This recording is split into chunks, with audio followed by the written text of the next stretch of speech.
ठीक है, lysogenic cycle जो है उसके बारे में आपसे बात होने जा रही थी।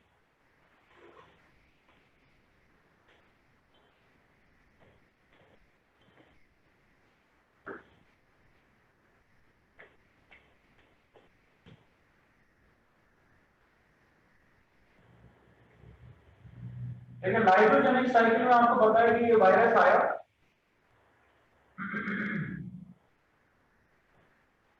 इसने अपना जो है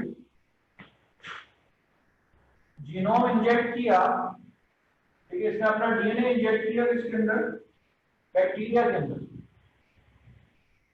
अब बैक्टीरिया जो है वो इस बार दरअसल अपनी डिवीजन करने जा रहा था। बैक्टीरिया दरअसल डिवाइड हो रहा। ठीक है, बैक्टीरिया जो है वो अपनी डिवीजन करने जा रहा था। बैक्टीरिया जो है वो दरअसल डिवाइड हो रहा था। तो चूंकि बैक्टीरिया जो है वो डिवाइड होने जा रहा था, ठीक है, तो उसने क्या किया, उसके जीनोम ने जो बैक्टीरिया का जो जीनोम था उसको ज्वाइन कर लिया। इसका डीएनए, अगले स्टेप में क्या होगा, अगले स्टेप के अंदर जो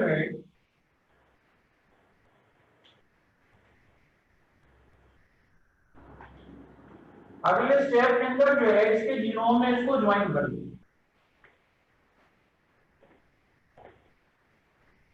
ठीक है, जब इसके जीनोम ने इसको ज्वाइन कर लिया तो अब क्या होगा, उसके बाद जो है अब फिजन के बाद उसकी अगली नस्ल आएगी, ये नस्ल का नस्ल ट्रांसमिट होता जाएगी।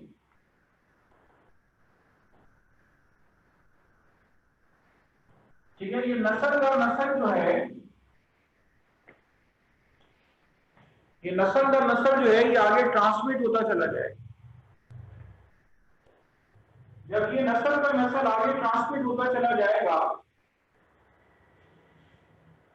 तो इससे क्या होगा, आपके पास अब ये और उसके जितनी भी इसकी जनरेशन आएगी, ठीक है, इसकी जितनी भी जनरेशन आएगी तमाम जनरेशन में आपको क्या मिलेगा, तमाम जनरेशन के अंदर आपको ये वायरस जो है, ठीक है, ये वायरस जो है आपको उसका जीनोम मिलेगा। इसकी अगली तमाम आने वाली जनरेशन में इसका जीनोम आपको मिलेगा।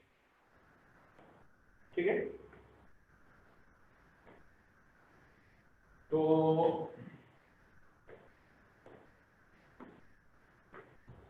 इससे क्या हो रहा है आपके पास, इससे ये हो रहा है ये नस्ल दर नस्ल चलता जाएगा। अब एक वक्त ऐसा आएगा कि किसी भी वक्त ये वायरस का जीनोम इस बैक्टीरिया के अंदर उस बाकी बकिया जीनोम के साथ जो जुड़ा हुआ है वो डिटैच होगा, और डिटैच होने के बाद वो क्या करेगा, डिटैच होने के बाद फिर दोबारा से वो लाइटिक साइकिल करना शुरू कर देगा। ठीक है, तो लाइटिक साइकिल और लाइजोजेनिक साइकिल जो है उसमें जो आपको बेसिक डिफरेंस मिलेगा, ठीक है, उसमें जो आपको बेसिक डिफरेंस मिलेगा, तो in lytic cycle replication of bacteriophage is completed without interruption. ठीक है, लाइटिक साइकिल। और लाइजोजेनिक साइकिल में क्या होगा, in lysogenic cycle replication of bacteriophage is completed with an interruption. ठीक है, और बैक्टीरियल वायरल डीएनए इंटीग्रेट्स और incorporate into bacterial DNA for an indefinite period of time. वो नस्ल दर नस्ल ट्रांसमिट होता चला जाएगा। ठीक है, आपकी ये लाइजोजेनिक साइकिल। और ऐसा कब होता है, ऐसा उस वक्त होता है जब आमतौर पे वायरस बैक्टीरिया पे हमला करे और बैक्टीरिया अपनी डिवीजन की तैयारी कर रहा हो, तो आमतौर पे ये काम उस वक्त होता है। ठीक है, this is called what, this is called lysogenic cycle. ठीक है, इसको हम क्या नाम देते हैं, इसको हम नाम देते हैं लाइजोजेनिक साइकिल।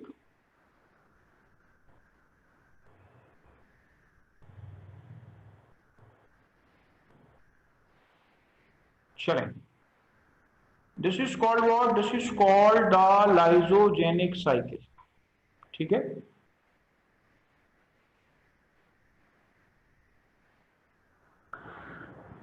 ठीक है, लाइटिक साइकिल के बारे में बात हो गई, लाइजोजेनिक साइकिल के बारे में बात हो गई। आप जरा गौर करेंगे, आजकल जो कोरोना वायरस फैला हुआ है, तो कोरोना वायरस की जो भी साइकिल चल रही है वो दरअसल लाइटिक साइकिल ही तो चल रही है। वो बैक्टीरिया पे बहरहाल हमला नहीं कर रहा, लेकिन वो दरअसल ह्यूमन सेल पे हमला कर रहे हैं। और एक्चुअली वो जो साइकिल प्रोसीड कर रहा है, जो साइकिल वो शो कर रहा है, वो एक्चुअली लाइटिक साइकिल ही प्रोसीड कर रहा है। ठीक है, वो एक्चुअली लाइटिक साइकिल ही प्रोसीड कर रहा है।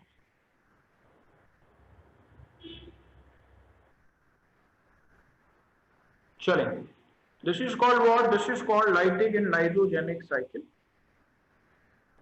इसके बाद आइए फर्दर, आपसे बैक्टीरिया की वायरस की क्लासिफिकेशन के बारे में बात करने जा रहा हूं। Going to tell you about classification of virus. तो जरा बोर्ड पे क्लासिफिकेशन देख लें वायरस की।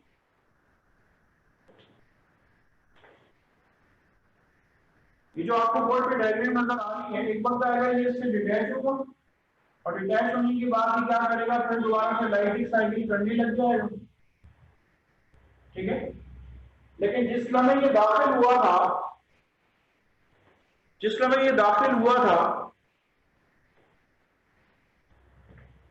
तो उस लम्हे जो है उसको किसी किस्म की कोई इंटरप्शन जो है वो नहीं मिली। ठीक है, उस लम्हे किसी किस्म की कोई भी इंटरप्शन जो है वो उसको नहीं मिली थी। तो इसलिए आपके पास, हम इस केस के अंदर क्या कहेंगे,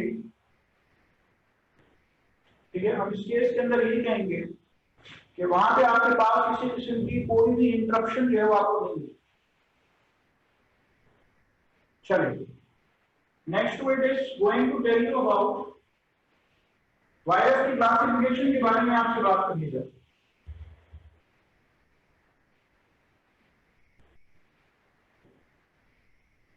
देखिए, वायरस की सिंपल क्लासिफिकेशन आपको पता होनी चाहिए। आपके पास आरएनए वायरसेस हैं,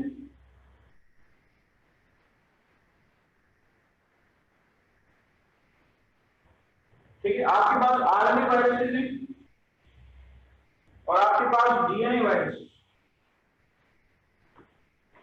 ठीक है, there are RNA viruses and there are DNA viruses.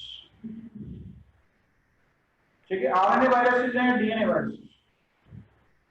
RNA viruses के अंदर आपके पास एनवेलप,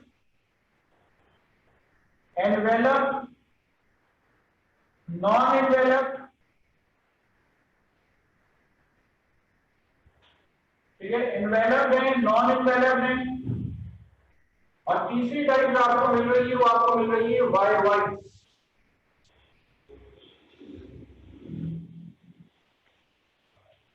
ठीक है, एनवेलेंट वायरसेस मिल रहे हैं आपको, नॉन एनवेलेंट वायरसेस मिल रहे हैं, और आपको मिल रहे हैं वायरवाइट्स। एनवेलेंट के अंदर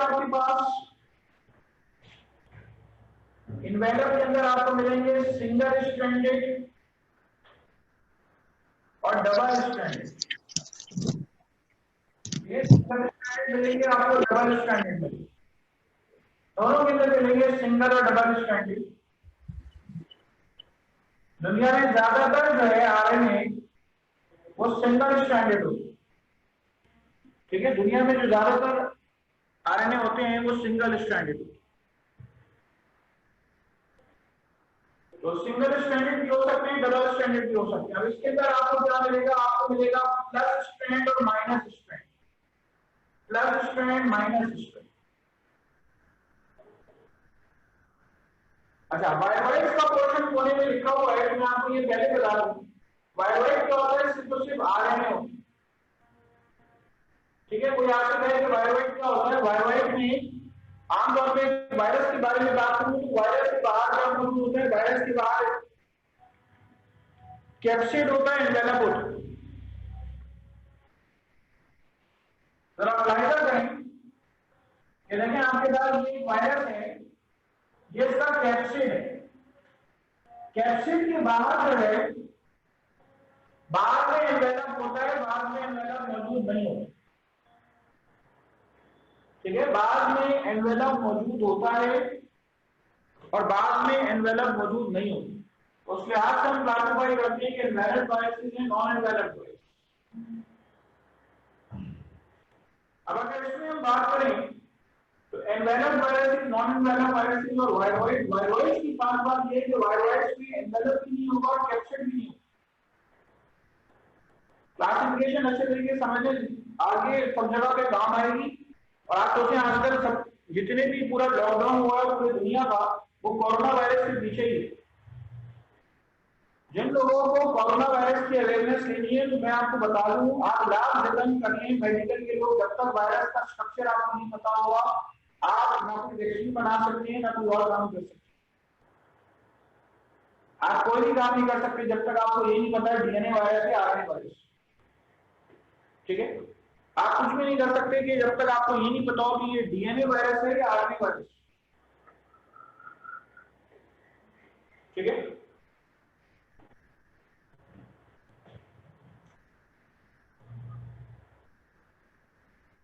जो वायरॉइड होते हैं, ठीक है, जो वायरॉइड होते हैं उनकी क्या खास बात है, ये वायरॉइड जो है उनमें सिर्फ और सिर्फ क्या मौजूद है, उनमें सिर्फ और सिर्फ वो आरएनए मौजूद है। They only contain what? They only contain RNA। ठीक है, उनमें सिर्फ और सिर्फ क्या मौजूद है, उनमें सिर्फ और सिर्फ जो है वो आरएनए मौजूद है। They only contain what? They only contain RNA। अब इस तरह आते हैं जरा एनवेलप्ड और नॉन एनवेलप्ड की तरफ। ठीक है, एनवेलप्ड और नॉन एनवेलप्ड की तरफ आ रहे हैं।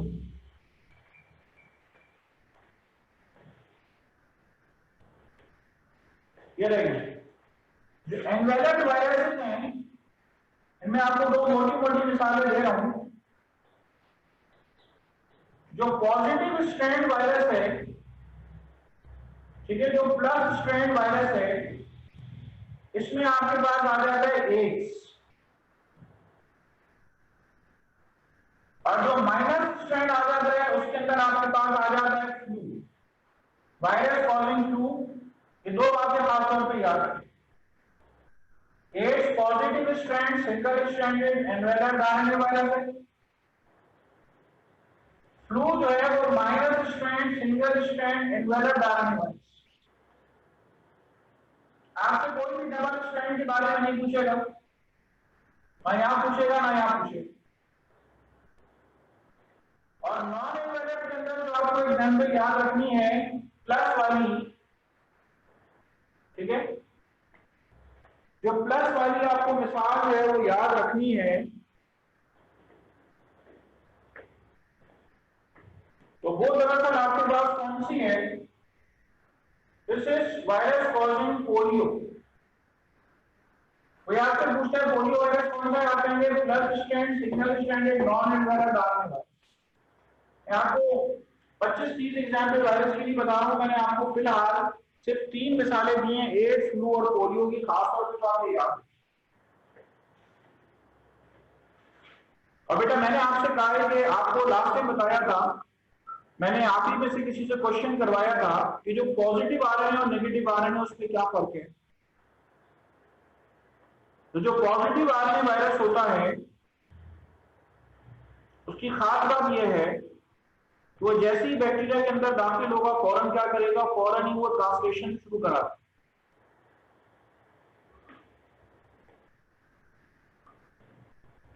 ठीक है, वो फौरन क्या करेगा, वो फौरन जो है वो ट्रांसलेशन करवा देगा।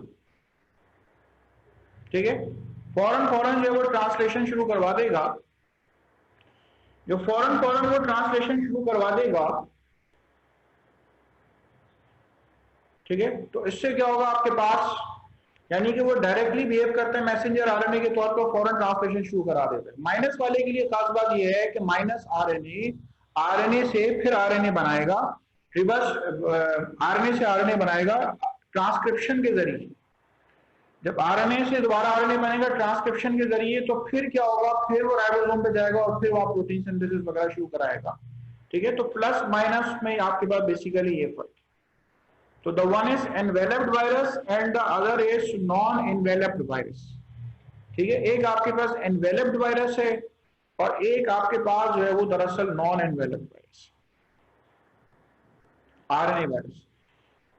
वायरवाइट्स के बारे में बात करूं तो वायरवाइट्स में ना कोई कैप्सिड है, मैंने सिर्फ देखे बोर्ड पे आरएनए बनाया हुआ है, यानी कि ये आरएनए किसी प्लांट बॉडी में चला गया तो ये क्या करेगा, ये इन्फेक्शन कॉज कर दे। आपने आजकल जो कोरोना वायरस का स्ट्रक्चर देखा हुआ है, corona virus actually RNA virus है, ठीक है। Corona virus actually RNA virus है, कैप्सिड भी है उसका और उसके पास एनवेलप भी मौजूद, ठीक है। अभी रिसर्च हो रही है, ठीक है, इसकी मजीद पैथोलॉजी के बारे में, ठीक है। अभी तक जो खबरें आई हैं कि ये पॉजिटिव स्ट्रैंड ही है कोरोना वायरस, लेकिन चूंकि वायरस हाईली इंफेक्शियस है, हाईली कंटेजियस है, जो भी रिसर्च कर रहे हैं आपको पता है कि वो उसकी एक बारीक बीनी से जायजा ले रहे हैं, और किसी के जहन में ये बात आई कि जो डेथ का रेशो है वो दुनिया में हर जगह अलग अलग नजर आ रहे हैं। अल्हम्दुलिल्लाह सुम अल्हम्दुलिल्लाह जो वायरस इस वक्त पाकिस्तान में मौजूद है, इस वक्त कराची में मौजूद है, वायरस की जो आरएनए की जो टाइप हमारे पास मौजूद है, अल्हम्दुलिल्लाह कि वो इतनी हार्मफुल नहीं है, ठीक है, इतनी हार्मफुल नहीं है जितनी अमेरिका में आप देख रहे हैं कि रोजाना कम से कम भी 1200 से 1500 डेथ्स हो रही है, और जून में वो एक्सपेक्ट कर रहे हैं खुदा ना खास्ता कि वो 3000 पर डे, 3000 पर डे वो एक्सपेक्ट कर रहे हैं कि वो इतना डेथ टॉल जो राइज हो सकता है। हमारे यहाँ भी तकरीबन ऐसा है कि 25-30 या एवरेज किसी दिन 6 हो गई डेथ वगैरह, 15-20 तो एवरेज चल ही रहा है डेथ रेट। और उसमें असल में बहुत सारे लोग ऐसे भी हैं कि जो बज़ाहिर जो है जो कि इन्फेक्टेड नहीं है, लेकिन क्या कहते हैं कि वो हमारे पास जो है वो इन्फेक्टेड नहीं है, लेकिन किसी और वजह से डेथ हो गई और वो उसको रिपोर्ट किया जा रहा है कि भाई कोरोना से उनकी डेथ हुई है। तो ऐसे भी केसेस हमारे यहाँ चल रहे हैं बहुत सारे। चलें, तो क्लासिफिकेशन मैंने आपको आरएनए वायरसेस बताए, अब उसके बाद आइए डीएनए वायरसेस की तरफ। ये जरा नोट कर लिया कर लें, 1 मिनट से 2 मिनट दे रहा हूं, हो सकता है किसी ने नोट ना किया, वैसे हो सकता है नोट ही कर रहे हो, तो आप नोट कर लें ये चीज जो बोर्ड पे लिखी।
चलें, इसके बाद आइए डीएनए की क्लासिफिकेशन की तरफ, ठीक है। डीएनए की क्लासिफिकेशन बेटा हम एनवेलप्ड नॉन एनवेलप्ड की तरह से करते हैं, बिल्कुल करते हैं, ठीक है।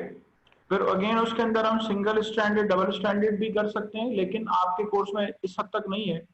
याद रखिएगा दुनिया में ऐसे वायरसेस भी हैं जो कि सिंगल स्टैंडर्ड डीएनए कंटेन करते हैं, एक बात याद रखिए। सर आरएनए के बारे में तो आपको ये पता है ना कि आरएनए सिंगल स्टैंडर्ड होता है, ठीक है। आरएनए के बारे में आपको ये बात पता है कि आरएनए जो सिंगल स्टैंडर्ड होता है।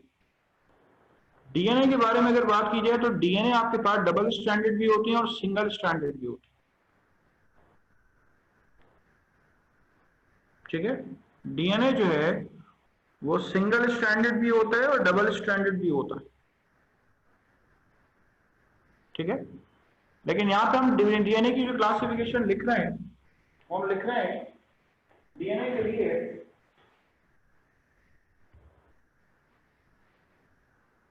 नीचे वाली क्लासिफिकेशन में मिटा नहीं रहा, हम इसको लिख रहे हैं एनवेलप्ड नॉन एनवेलप्ड, ठीक है, एनवेलप्ड नॉन एनवेलप्ड, और तीसरी क्लासिफिकेशन आपको मिलेगी बैक्टीरियोफेज। अच्छा, अब इन्वेलप्ड में नॉन इन्वेलप्ड के अंदर आपके पास स्मॉल जीनोम, ठीक है, एक क्लासिफिकेशन आपको मिलेगी स्मॉल जीनोम, एक मिलेगी मीडियम एंड लार्ज जीनोम, ठीक है, medium and large genome viruses, ठीक है, आपको मीडियम और लार्ज जीनोम वायरसेस जो है वो मिलेंगे। स्मॉल जीनोम से मुराद क्या है? स्मॉल जीनोम से मुराद ये है इसका डीएनए बहुत छोटा होता है। मीडियम और लार्ज जीनोम की खास बात यह है कि इसका डीएनए बड़ा होता है, यानी कि नंबर ऑफ जीन्स और नंबर ऑफ नाइट्रोजनस बेसिस उसके कम ज्यादा आपको मिलेंगे। स्मॉल जीनोम वायरसेस जो होते हैं उसमें आपके पास आपका हेपेटाइटिस बी वायरस आ जाता है, उसके बारे में मैं पीछे 2 सवाल कर चुका हूँ। हेपेटाइटिस बी वायरस जो है वो डीएनए वायरस है, पहली बात, और इस वायरस की खास बात यह है कि इसके अंदर इनकम्प्लीट डबल स्ट्रैंडेड डीएनए मौजूद होता है, ठीक है, कि इसके अंदर जो है वो दरअसल इसके अंदर जो है वो इनकम्प्लीट डबल स्ट्रैंडेड डीएनए मौजूद होता है, ठीक है, it has incomplete double stranded DNA, ठीक है, इसके अंदर इनकम्प्लीट डबल स्ट्रैंडेड डीएनए जो है वो मौजूद है।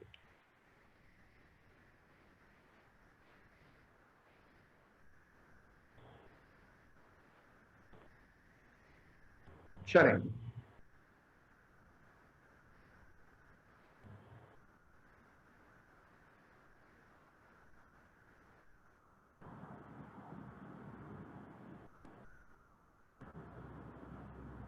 ठीक है, इसके बाद आइए फर्दर बैक्टीरियोफेज वायरस है, वो डीएनए वायरस भी हो सकता है, ठीक है। दुनिया में जो डीएनए वायरसेस हैं, अच्छा उसकी मिसालें जरा मैं आपको वैसी जबानी दे दूं। एक तो मैंने आपको बताया hepatitis B virus, hepatitis B virus है। हेपेटाइटिस बी के बाद हेपेटाइटिस बी डीएनए वायरस है, वॉर्स है, ठीक है, शिंगल्स, ठीक है, वॉर्स है, शिंगल्स, ये आपके पास क्या है? आपके पास है डीएनए वायरस, ठीक है, this is what, this is the DNA virus,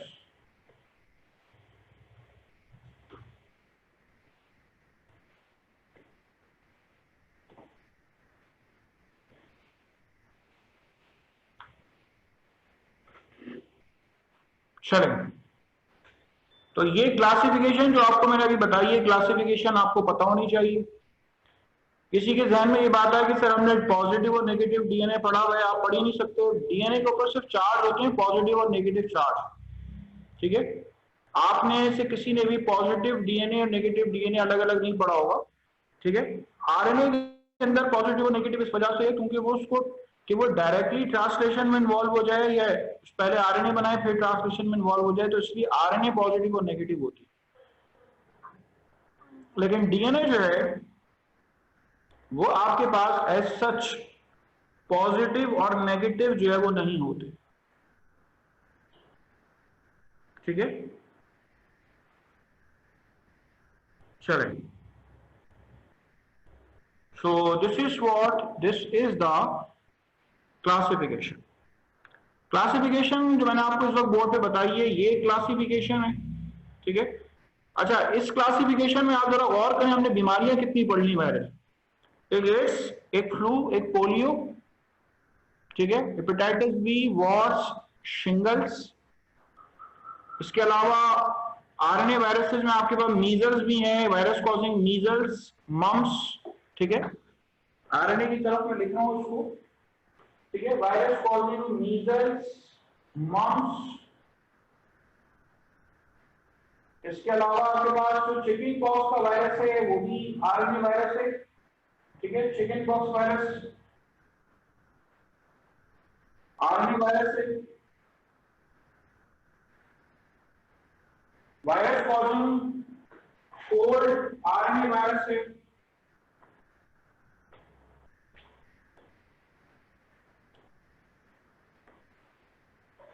ठीक है, वायरस कॉजिंग कोड जो है ये भी आपके पास आरएनए वायरस।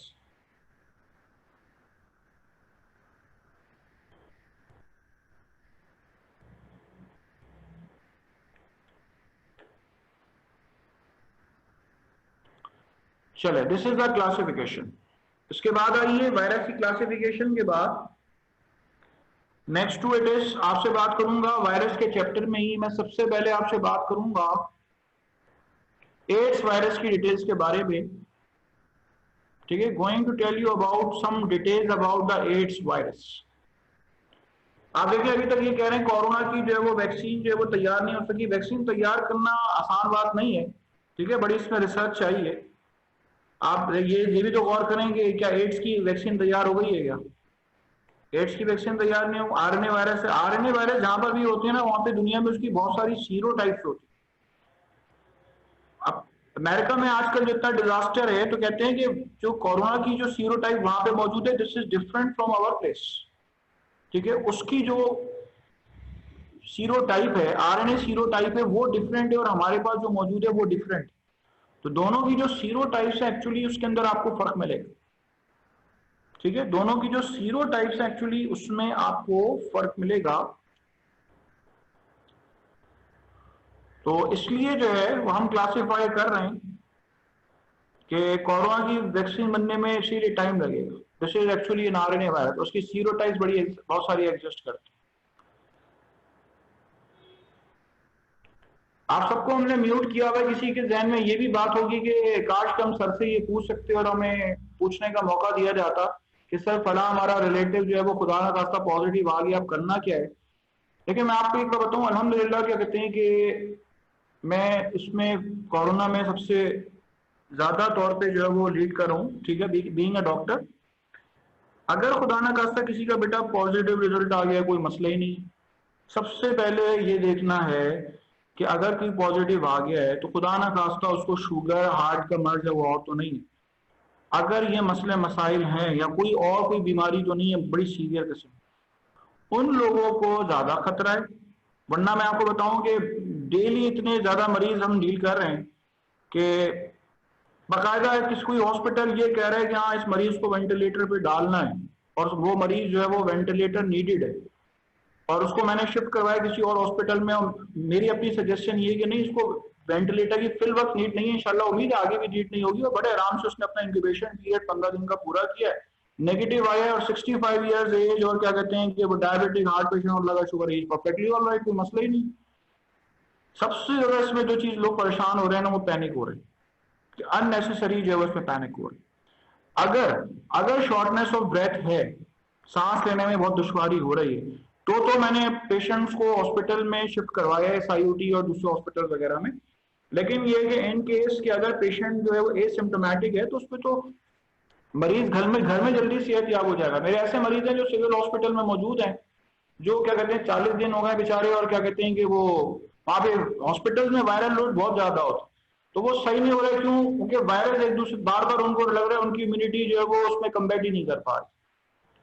तो आप क्या कहते हैं कि खुदा ना खास्ता अगर किसी को कोरोना है कोई मसला नहीं, बस अपनी डाइट वगैरह का ख्याल रख के जो है वो कोशिश करें कि अपनी डाइट वगैरह ख्याल रखें और पैनिक ना हो बिल्कुल भी। खुदा ना खास्ता कितने डॉक्टर्स ऐसे हैं जिनको कोरोना हो चुका है, ठीक है, कितने डॉक्टर्स ऐसे, मेरे पास पूरी लिस्ट मौजूद है। अल्लाह का शुक्र है उन्होंने 10 दिन अपने पूरे किए और अब तो ये ऐसा है कि वो 10 दिन के बाद 14 दिन के बाद जब दो टेस्ट नेगेटिव आ जाए, याद रखिए इसमें होता है कि 10 दिन या 14 दिन के बाद दोबारा टेस्ट होता है। अगर टेस्ट नेगेटिव आ गया फिर एक और टेस्ट नेगेटिव आ गया तो वो समझ लिया कोरोना फ्री हो गई। अब अपना प्लाज्मा भी डोनेट कर सकता है हॉस्पिटल जाकर। तो ये आपके पास इसके अंदर कोरोना के उसमें है और कोई ऐसी परेशानी वाली बात नहीं है। किसी कोई अस्पताल में अगर एडमिट किए तो उसको कोई ऐसा नहीं है कि एंटीवायरल दवाइयां दे रहे हैं कुछ और दे रहे हैं। उसको सिंपल अगर जरूरत है तो ऑक्सीजन दी जा सकता, वरना बस वो सुबह से शाम तक बिस्तर पे लेटा हुआ छत को घूरता रहेगा कि हाँ ये छत है और ये सफेद कलर हुआ हुआ इसके ऊपर, ठीक है। वो बस इसको देखता रहेगा कि भाई इस तरीके से ही है और या ज्यादा से उसको ऑक्सीजन की जरूरत पड़ी तो पड़ी, वरना कोई ऐसा नहीं है कि उसको वेंटिलेटर की जरूरत हो, ठीक है। पर इसमें पैनिक ना हो बिल्कुल। डाइट वगैरह का ख्याल रखें, ठीक है, डाइट वगैरह का ख्याल रखें, कोई ऐसा मसला नहीं है। छोटे बच्चों से लेके हर एज के ग्रुप को मैं जानता हूँ जिनको क्या कहते हैं कोरोना हुआ हुआ है। मेरी उनसे बात होती है फोन पे या वैसे कम्युनिकेशन रहती है मेरी अल्हम्दुलिल्लाह।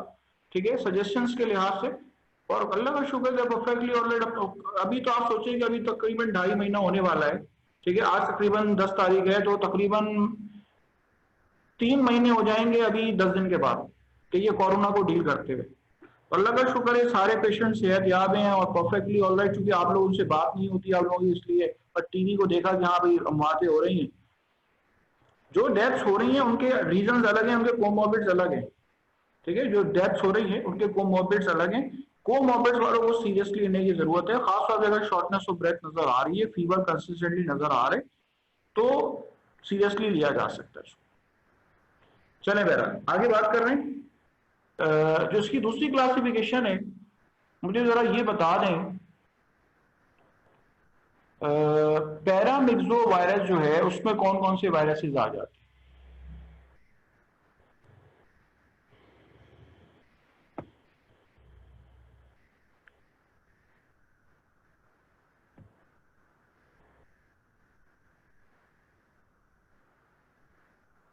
अब्दुल भाई साहब बताएंगे मुझे। जी सर, अस्सलाम वालेकुम। वालेकुम सलाम। मुझे ये तो पैरामिक्सो वायरसेस के अंदर कौन कौन से वायरसेस आते हैं? Sir measles and mumps. शाबाश। आर्बो वायरसेस बताओ कौन कौन से हैं? Sir arbo viruses, ARBO। किताब आपकी बेटा बंद होनी चाहिए, आपको सिखा रहा हूँ, ठीक है, आपको सिखा रहा हूँ, लिखते भी लोग किताब बंद होना चाहिए। हाँ, सर येलो फीवर हाँ बिल्कुल सही है। और arthropod born virus. Arthro viruses, arthropod born viruses को ये कहते हैं, यानी कि ऐसे वायरसेस जो कि किसी आर्थ्रोपोडा के मेंबर के जरिए ट्रांसमिट होते हैं, मच्छर वगैरह के जरिए। अब उसमें आपने पढ़ लिया कि हाँ भाई एक डेंगी है, सर एक डेंगू हो गया। येलो फीवर हो गया, और बताओ? बस सर अभी तो यही। नहीं, और बताओ ना, एक दो नाम और है। सर एक और होता है, ई से नाम है, एनकेफ्लाइटिस। एंसेफ्लाइटिस। जी हाँ, तो एनसेफ्लाइटिस होता क्या है, कुछ बताओगे एनसेफ्लाइटिस के बारे में? सर ये आंट के जरिए होता है, शायद वो प्लेटिहेलमिंथस के जरिए होता है। नहीं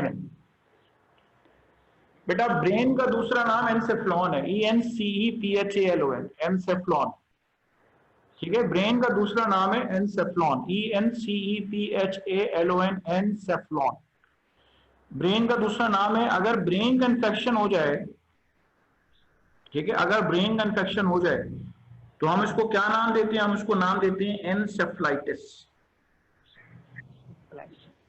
सही। और ये आर्थ्रोपोडा के मेंबर के जरिए इसकी ट्रांसमिशन होती है, ठीक है।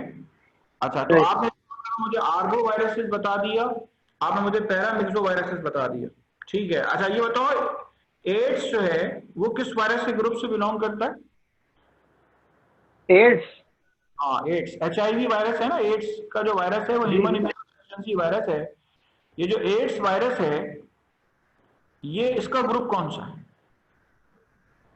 एड्स वायरस रेट्रो वायरस है शायद। बिल्कुल सही है, रीट्रो वायरस, ठीक है। Retro virus. चलें, इसके अलावा आपके पास वायरस कॉजिंग कोल्ड, उसका ग्रुप बता दो। Sir rhino virus. Rhino virus, RHINO, rhino virus, ठीक है, बिल्कुल सही है, जबरदस्त।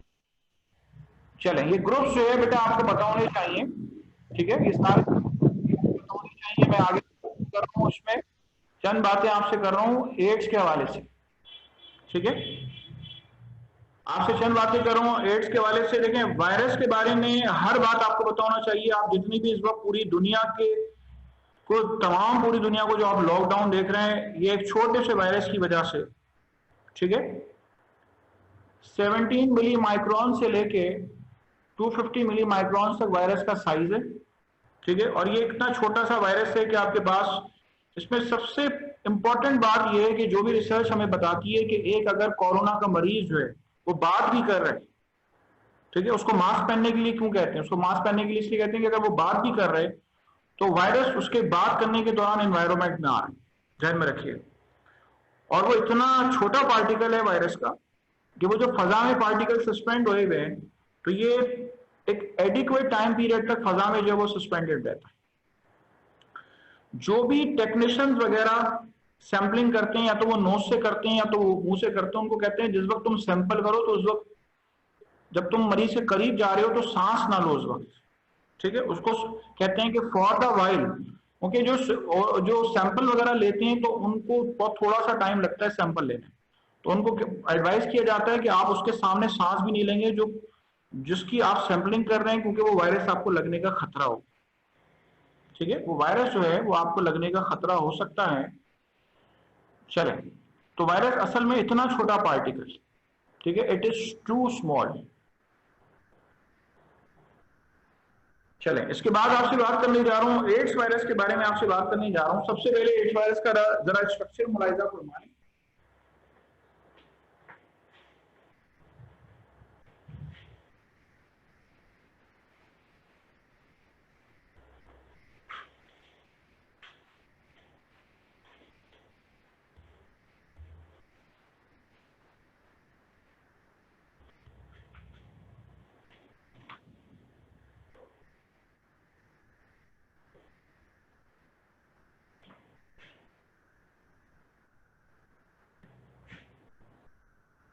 आपने अर्ज किया कि इसके अंदर एंवेलप मौजूद है, ठीक है। कैप्सिड के बाहर एनवेलप मौजूद है और ये इसके अंदर आरएनए मौजूद है, ठीक है। ये इसके अंदर आरएनए मौजूद है।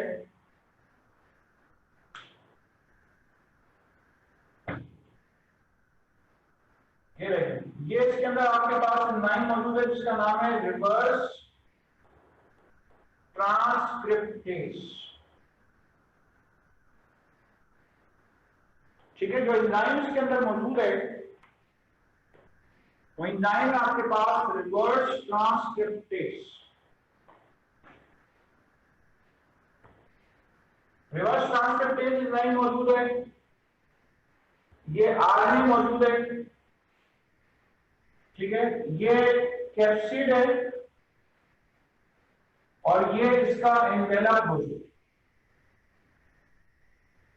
ठीक है। कैप्सिड मौजूद है, एनवेलप मौजूद है।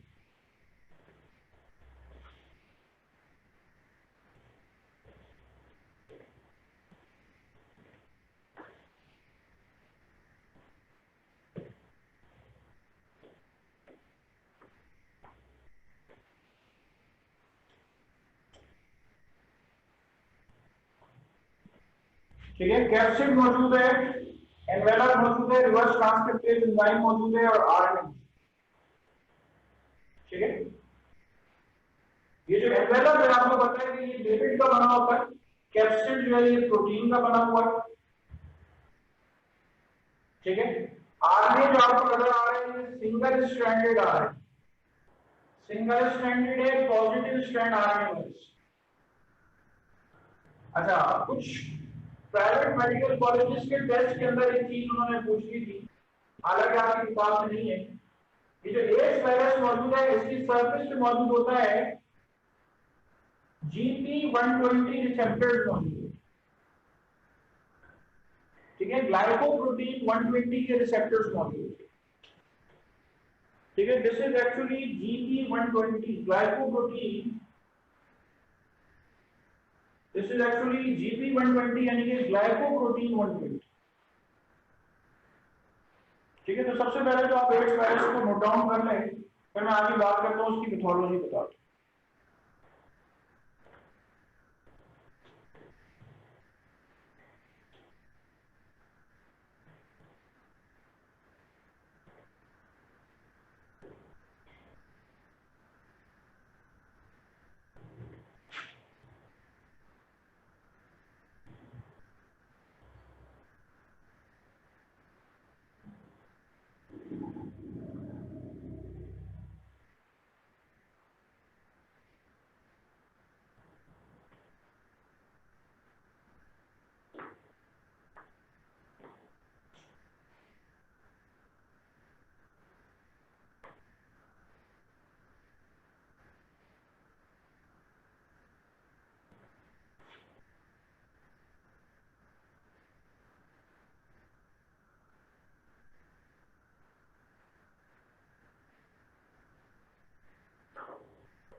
चले अब इसकी पैथोलॉजी मुलाहिजा फरमाएं। लेकिन ये इंसान का एक व्हाइट ब्लड सेल है जिसका नाम है हेल्पर टी सेल। ठीक है, हेल्पर टी सेल जो होते हैं इसकी सरफेस पे क्या मौजूद होता है, जो हेल्पर टी सेल्स हैं इसकी सरफेस पे आपको मिलेगा CD4 रिसेप्टर्स।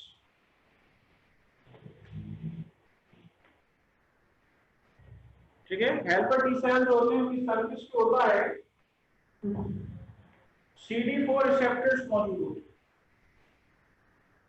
अब जो एड्स वायरस आएगा, ठीक है, जो एड्स वायरस आएगा वो आके जुड़ेगा किसके साथ, इस CD4 रिसेप्टर के साथ आके जुड़ेगा। ठीक है, CD4 रिसेप्टर के साथ वो आके जुड़ेगा, और जब CD4 रिसेप्टर के साथ वो आके जुड़ेगा तो जोड़ने के बाद क्या करेगा, तो सबसे पहले अपना जो RNA है वो डाल देगा किसके अंदर,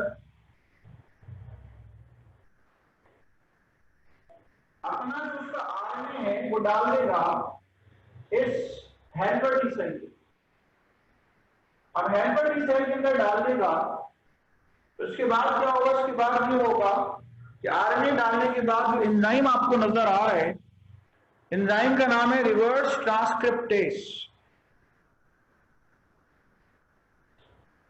ठीक है, एंजाइम का नाम है आपके पास रिवर्स ट्रांसक्रिप्टेस। ये रिवर्स ट्रांसक्रिप्टेस क्या करेगा, ये रिवर्स ट्रांसक्रिप्टेस RNA से DNA बनाएगा। ठीक है, ये जो रिवर्स ट्रांसक्रिप्टेस एंजाइम है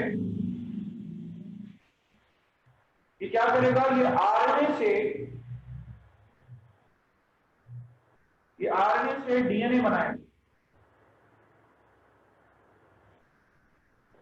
ठीक है, ये RNA मौजूद है और ये RNA से क्या करेगा, ये RNA से DNA बन जाएगा।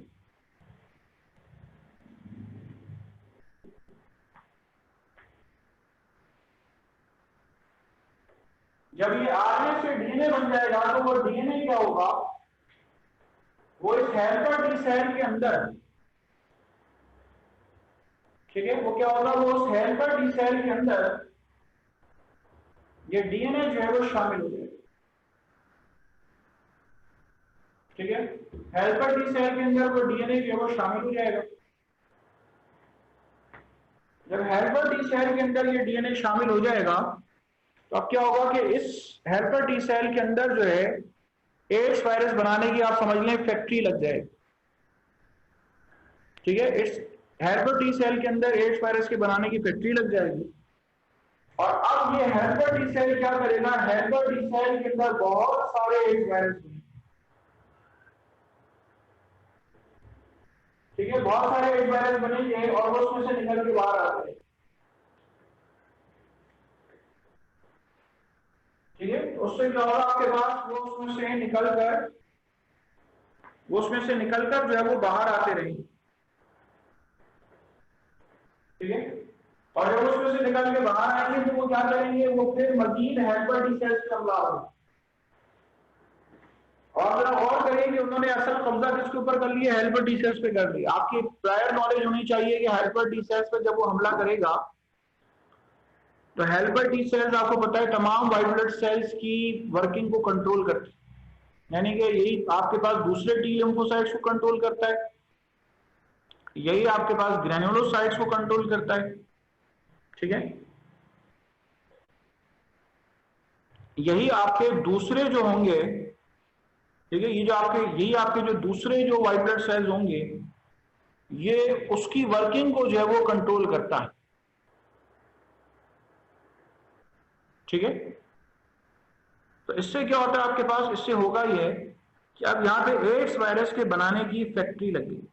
जब एड्स वायरस के बनाने की फैक्ट्री लग गई तो बॉडी का जो इम्यून सिस्टम होता है वो आहिस्ता आहिस्ता कमजोर पड़ता जाता है। याद रखिए, किसी को एक दो दिन में एड्स के सिम्टम जाहिर नहीं होते, यानी कि ऐसा नहीं कि एक दो दिन के अंदर कोई इम्यूनो डेफिशिएंट हो जाए, उसको इम्यूनो डेफिशिएंट होते हुए टाइम लगता है। क्योंकि हेल्पर टी सेल पे हमला किया, बॉडी ने मजीद हेल्पर टी सेल बना लिए, बॉडी के बोन मैरो ने, फिर अगले दिन और बना लिए बॉडी ने, लेकिन एक वक्त क्या आता है कि वायरस की तादाद इतनी ज्यादा बढ़ जाती है कि वो तमाम हेल्पर टी सेल्स के ऊपर काबिज हो जाता है और पर्सन जो है वो इम्यूनो कॉम्प्रोमाइज हो जाता है। उसको ऐसा होता है कि कभी आंख का इन्फेक्शन हो रहा है, कभी लंग्स का इन्फेक्शन हो रहा है, कभी कुछ और हो रहा है, यानी कि उसको जो बॉडी की जो नॉर्मल फ्लोरा होता है, फॉर एग्जाम्पल मरीज आता है डॉक्टर के पास, उसके मुंह में जो है फंगस लग गया। आपने बहुत किसी का शायद ही सुना हो कि कोई कहे कि हाँ मेरे मुंह में फंगस लग गया। फंगस, हमारे मुंह में एक फंगस रहता है जिसका नाम है कैंडाइडा। अब ये कैंडाइडा जो है वो आम नॉर्मल फ्लोरा है, ये किसी को इन्फेक्शन कॉज नहीं करता, ठीक है, ये किसी को आमतौर पे इन्फेक्ट नहीं करता। लेकिन ये जो कैंडाइडा है, ये आपके पास क्या हुआ, एड्स के मरीज में एज अ फंगल इन्फेक्शन के तौर पे जो है वो आपको नजर आ रहा है, ठीक है, एज अ फंगल इन्फेक्शन के तौर पे जो है वो आपको वहां पे नजर आ रहा है।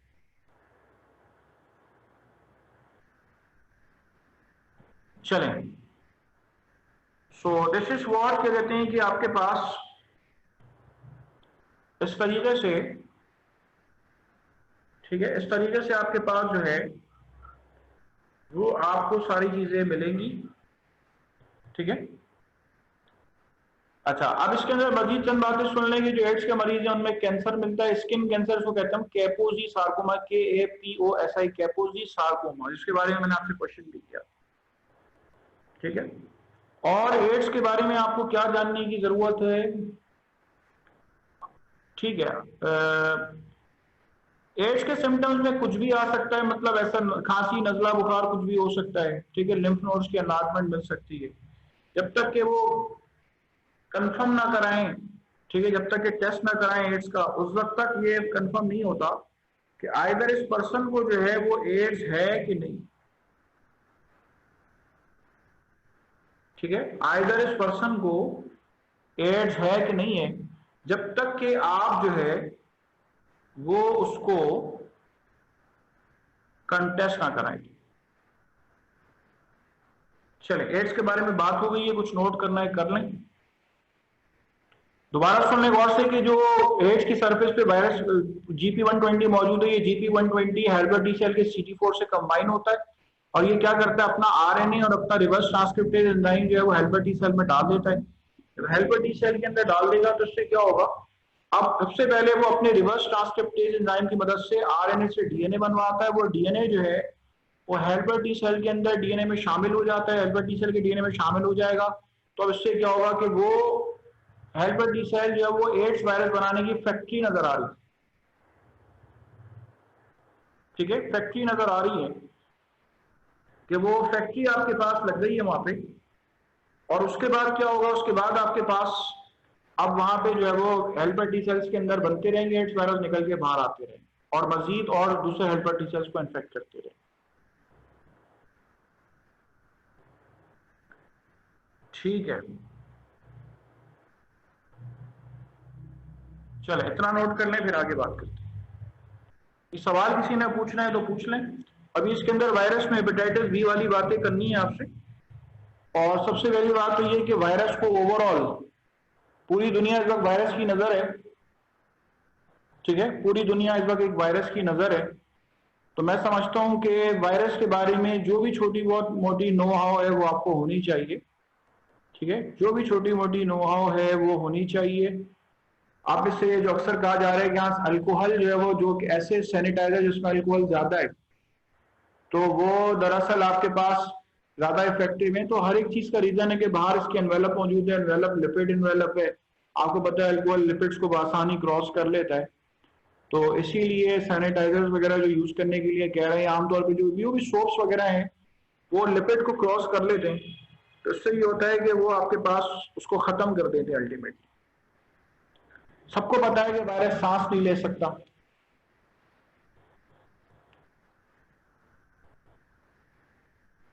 जी सवाल करिए। अस्सलाम वालेकुम सर। जी बेटा सवाल करिए। वालेकुम सर, आप ये बता सकते हैं कि डीएनए सिंगल स्ट्रैंडेड कैसे होगा?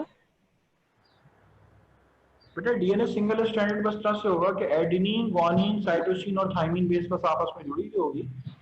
आपके जहन में ये बात आ रही होगी कि यहाँ उसके वो मौजूद होता है, कॉर्ड स्ट्रैंड होता है। आप उसको इस लिहाज से सोचेंगे डीएनए और आरएनए के अंदर एडेनिन, गुआनिन, साइटोसिन, थाइमिन, और आरएनए में एडेनिन, गुआनिन, साइटोसिन और यूरेसिल मौजूद होती है। तो इससे एक नाइट्रोजनस बेस का फर्क है।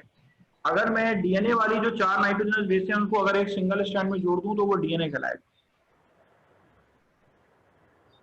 ठीक है। ठीक है, आप सिर्फ नाइट्रोजनस बेस की फर्क की वजह से। आरएनए के अंदर थाइमिन नहीं होती, आरएनए के अंदर यूरेसिल होती है। अब वो यूरेसिल के साथ अगर जुड़ा हुआ है तो वो सिंगल स्ट्रैंडेड कहला सकता है आरएनए, लेकिन डीएनए अगर मौजूद है तो उसके अंदर आपको थाइमिन मिलेगा। ठीक है सर, थैंक यू।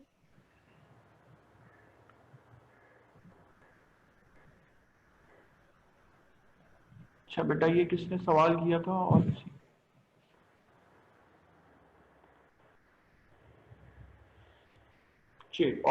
और किसने सवाल किया?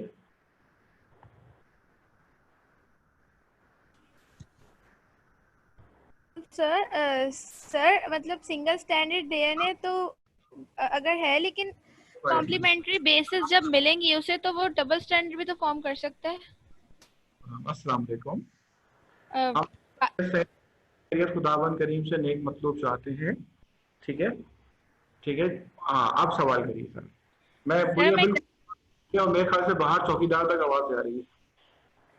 सर मैं कह रही थी कि सेल में कॉम्प्लीमेंट्री बेसिस भी प्रेजेंट होती हैं, तो अगर सिंगल स्टैंडर्ड डीएनए होगा तो फिर जब उसे मतलब जो उसे जब और अमाइनो एसिड्स मिलेंगे उसे, तो वो एक दूसरा स्टैंड भी तो बना सकता है। अच्छा, इसलिए मैंने बहुत जल्दी से म्यूट कर दिया, क्योंकि एक ही सवाल में मुझे अगर इतनी ढेर सारी गलतियां मिल जाएं तो मैं खुद परेशान हो जाता हूँ। सबसे पहली बात तो बेटा, ये जो आप सेल की बात कर रही हैं, virus is not a cell. हम बात कर रहे हैं वायरस दुनिया में ऐसी होती है जो कि सिंगल स्ट्रैंडेड डीएनए वाली होती है, सबसे पहली बात। और दूसरी बात आपने की है कि उसके अंदर अमाइनो एसिड्स मिलेंगे। अमाइनो एसिड्स तो बेटा डीएनए के अंदर होते ही नहीं है, अमाइनो एसिड तो चीजें अलग होती है। आप ये कहें कि नाइट्रोजिनस बेसिस, जो उसके अंदर नाइट्रोजिनस बेसिस होती है, प्यूरिन और pyrimidine basis, purine basis adenine और गुआनिन, और पायरामिडीन बेसिस साइटोसिन थाइमिन या साइटोसिन यूरेसिल। तो बेटा जब ये नाइट्रोजिनस बेसिस जो डीएनए वाली 4 बेसिस अगर वो जुड़ जाएंगी तो वो सिंगल स्ट्रैंडेड वायरस होगा। ठीक है, और अगर वो दूसरी वाली 4 जुड़ जाएंगी आरएनए वाली तो वो RNA single stranded RNA virus होगा। इसमें और कोई फर्क नहीं है। मैं सेल की तो बात ही नहीं करूँ, virus is not a cell. Virus के जो खाली जगह नजर आ रही है वहां पे कोई साइटोप्लाज्म वगैरह थोड़ी है, वहां पे अमाइनो एसिड्स भी नहीं है, वहां पे कॉम्प्लीमेंट्री बेसिस ही बेचारे के पास नहीं है, वो तो खाली पड़ा हुआ है। वो तो सिर्फ क्या कर रहा है बेचारा, तो नहीं कहूंगा, दुनिया को परेशान करके रखा हुआ है। ठीक है, दुनिया को परेशान करके रखा हुआ है, और सब लोगों को अल्लाह से अपनी गुनाहों की मगफिरत मांगनी चाहिए। अल्लाह ने अपने हमारे गुनाहों को माफ फरमाए और सबकी मगफिरत फरमाए। और हर एक चीज की कोई ना कोई वजह है। अब आप ये सोचें, क्या कहते हैं कि बेटा वहां पे तो बेसिस ही नहीं है ना, वायरस के अंदर तो साइटोप्लाज्म ही नहीं है। ठीक है, मैं दोबारा आपका बेटा माइक खोल रहा हूँ मालाइका, और अब आपकी बात समझ में आ गई होगी क्योंकि अब बताएं जरा, बात समझ में आ सर गई? समझ में आई, मैं वो नाइट्रोजनस बेस चल गया था, लेकिन सर मैं ये कह रही हूँ कि जिस तरह कोई वो किसी इंसान के अंदर, उसमें तो उसे मिलेंगी ना, तो उसके साथ बेस पेयर भी तो कर सकता है। आपसे कहा ही नहीं कि सिंगल स्ट्रैंडेड डीएनए होगा, मैंने तो नहीं कहा किसी इंसान के बारे में सिंगल स्ट्रैंडेड डीएनए होगा। ठीक है, वायरस की नहीं बात हो। सर, वायरस अगर जाता है इंसान में, तो मैं कह रही हूँ कि वो जब अपना डीएनए ट्रांसफर करेगा तो क्या उसके ह्यूमन सेल में या फिर किसी हाँ बेटा, वहां तो डबल नाइट्रोजन स्पेसिस। अंदर देखिए, आप सबसे पहली बात मेरी बात सुन लें, आरएनए से उसने सिंगल स्ट्रैंडेड डीएनए बनाया। जब सिंगल स्ट्रैंडेड डीएनए बनाया, वो single stranded DNA complementary basis बना के डबल स्ट्रैंडेड डीएनए बनाएंगी। क्योंकि इंसान के डीएनए के अंदर तो वो जब भी जुड़ सकते हैं जब तक वो डबल स्ट्रैंडेड डीएनए ना हो, उसके बगैर तो वो जुड़ ही नहीं सकता। ठीक है, यस सर। और बिल्कुल सर मेरा नेक्स्ट क्वेश्चन ये था कि सर वो पूरी आवाज अन पूरी आवाज। हाँ चले, आप बताएं। जो आपने बोला कि इनकम्प्लीट डीएनए होता है, तो वो अनएनवेलप डीएनए वायरस में होता है या फिर मुझे क्योंकि वो थोड़ा सा सुनने में मिस्टेक हो गई थी, बात वो ये दोबारा से रिपीट करना है। डबल स्टैंडर्ड डीएनए अलग है। ठीक है, और जो नॉन एनवेलप्ड वो बिल्कुल अलग है। ठीक है, वो बिल्कुल अलग है। और इंशाल्लाह मैं यस सर। आपको चाहता हूँ बहुत तफसील से बताऊं, तो इंशाल्लाह कल की क्लास यहीं से कंटिन्यू करेंगे। मेरे 5 मिनट ऊपर हो चुके हैं। ठीक है, और मुझे अपनी मीटिंग जो है वो एंड करनी है। और मैं यहाँ देख रहा हूँ कि अंजा ने भी एक सवाल एक और रेज किया है, तो कल और मजीद सवाल जमा कर लीजिए। इंशाल्लाह नेक्स्ट क्लास में आपको मजीद सवाल के जवाब देंगे। ये आपकी कल के टेस्ट में तो आ ही नहीं रहा है वायरस का जब तक। ठीक है, और इसके अंदर पढ़ लीजिए। ठीक है, मिलते हैं इंशाल्लाह आप सबसे। Thank you. ठीक है।